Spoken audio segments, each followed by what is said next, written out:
lost all ambition for worldly acclaim.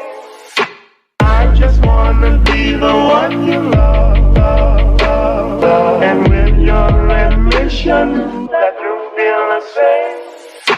I just wanna be the one you love. Coba kita renungkan, kalau dalam hidup kita selama ini kita punya masalah, sepertinya kita masih kurang baik. Karena kalau kita ada masalah, pasti masalah itu muncul dari keburukan-keburukan kita. Bisa keburukan hari ini, bisa keburukan kita yang di masa lalu. Nggak mungkin karena kebaikan, pasti keburukan. Keburukan hari ini atau keburukan kita di masa lalu. Tinggal kita mengevaluasi keburukan itu. List kesalahan kita yang harus kita perhatikan, bukan list kebaikan.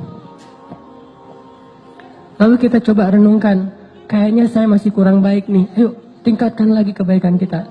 Hubungan dengan Allah perbaikin lagi. Datang ke rumah Allah seringin lagi. Terutama di prime time. Apa prime time-nya? Subuh. Itu waktu favorit tuh. Mengangkat kedua tangan lebih lama lagi, terutama di waktu yang Allah sendiri turun ke langit dunia. Udah gitu Allah bertanya, hal min hajah, hal min taib, ada nggak hambaku yang butuh sesuatu biar aku kasih? Ya Allah butuh. Allah tahu kan butuhnya apa? Ya tahu kamu, kalau kamu mau kasih jodoh, nggak mungkin yang lain. Kok Allah tahu? Jomblo. Apa sih masalah jomblo yang paling utama selain itu kan?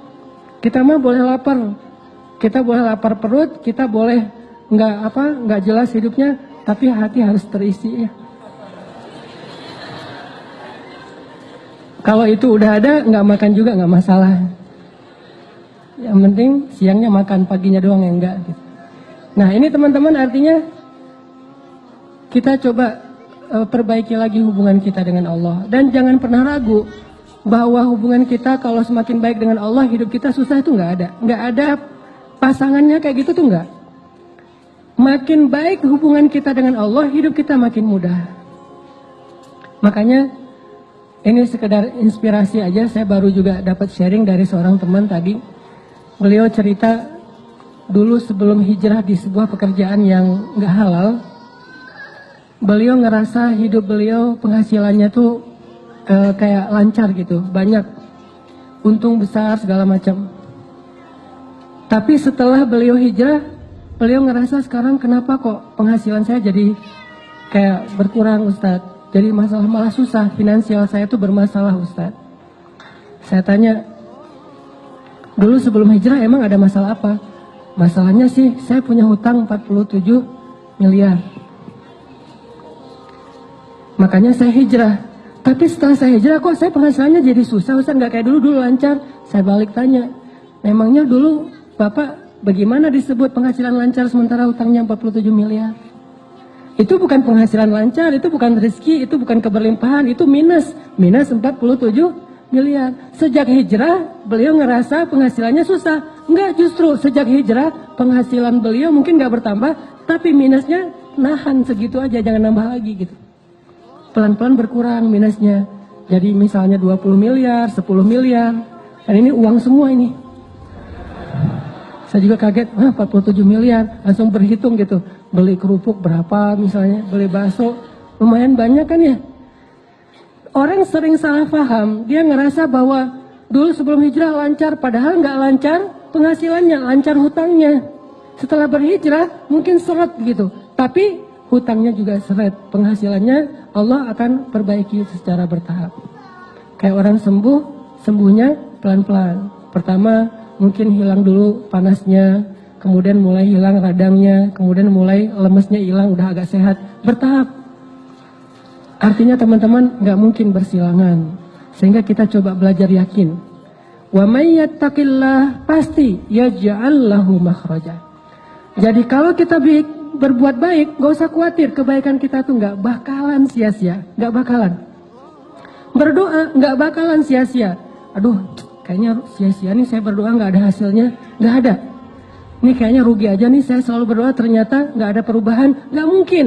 Doa itu ibadah, dan gak mungkin ibadah itu ngerugiin kita tuh gak mungkin. Terus mana hasilnya? mungkin kita belum paham tentang fikih doa. Belum paham bukan tentang tata cara doanya.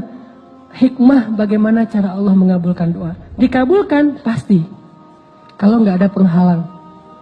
Mungkin salah satu penghalang doa yang dikabulkan kan makanan yang tidak halal kan ya. Salah satunya nih. Atau silaturahim terputus.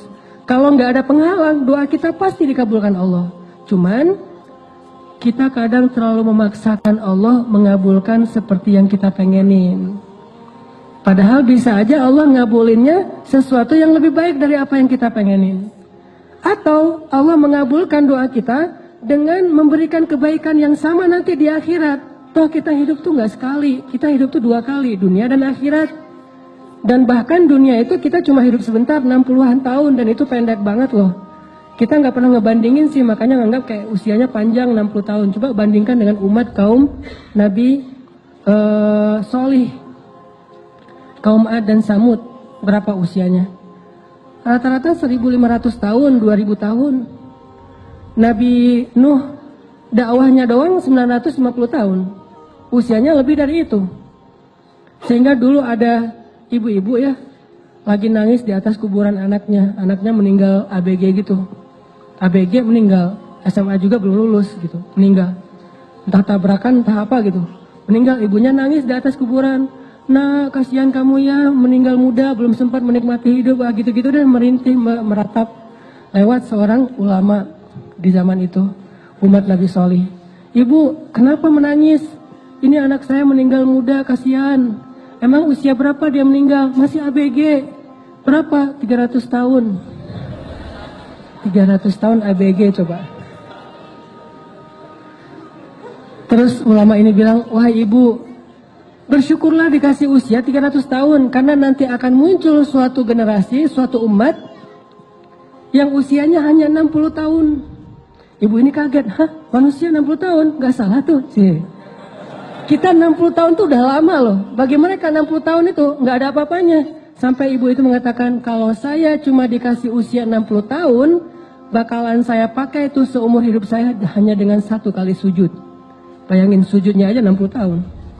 Kita sujud panjang dikit, gak bangun-bangun, ketiduran kan. Sholat imamnya baca agak panjang dikit, berdiri sebelah kaki. Aduh pegal sebelah gantian gitu. Kayak orang sholat tarawih agak panjang dikit kan mulai batuk pojok sana, bersin pojok sana. Wah ada aja. Tiba-tiba banyak sakitnya. Umat Nabi Solih ibadahnya sujudnya doang 60 tahun.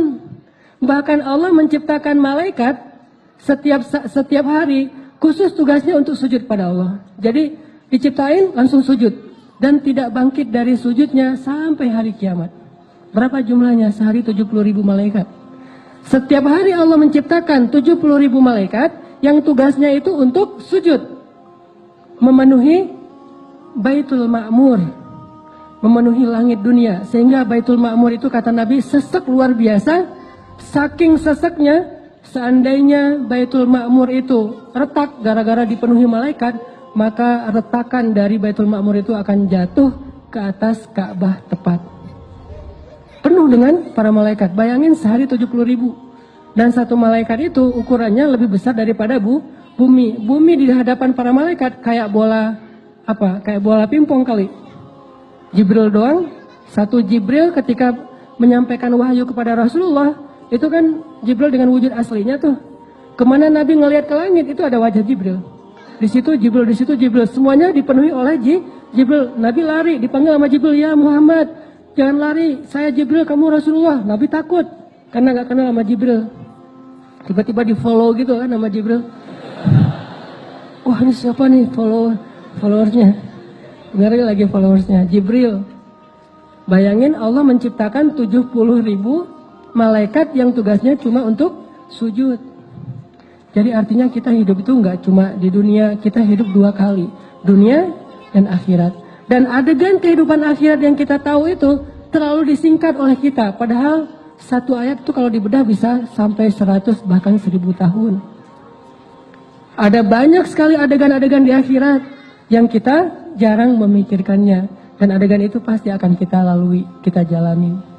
Sehingga kalau doa kita nggak dikabulkan di dunia, nggak masalah, tetap kebaikan. Nanti kita dapatkan ketika di padang mahsyar. Misalnya, ya Allah, mudah-mudahan saya bisa punya kendaraan. Masa naik angkot terus? Masa jalan kaki terus? Pengen punya motor juga nggak apa-apa ya Allah. Makanya kalau minta jangan tanggung-tanggung. Mobil ya Allah. Atau nggak usah mobil, roda 3 juga nggak masalah. Demo ya.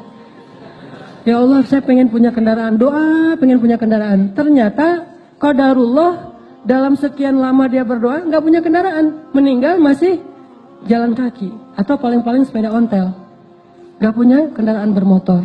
Apakah doa dia sia-sia? Nggak. Berarti kalau nggak dikabulkan sejak dia hidup di dunia, nanti dia di surga itu atau di padang mahsyar udah punya kendaraan. Kok tiba-tiba datang kayak Alphard gitu kan di padang mahsyar gitu, dijemput gitu. Silakan Mas, ini apa nih kok ada Alphard di padang mahsyar gitu kan ya? Toyota. Kenapa nih kalau ada Alphard di padang mahsyar? Kan dulu Mas berdoa pengen punya Alphard. Ya udah, karena nggak dikabulkan di dunia, dikabulkan di surga. Wah, bener nih, bener ya. Udah jalan lancar tuh. Yang pasti dia dapat apa yang dia minta. Terus kenapa kita ragu-ragu minta sama Allah yang terbaik? Kalau nggak dapat di dunia ya dapat di akhirat, sama aja kan? Yang sama-sama hidup kok. Malah di sana lebih butuh dari apa yang kita dapetin di dunia.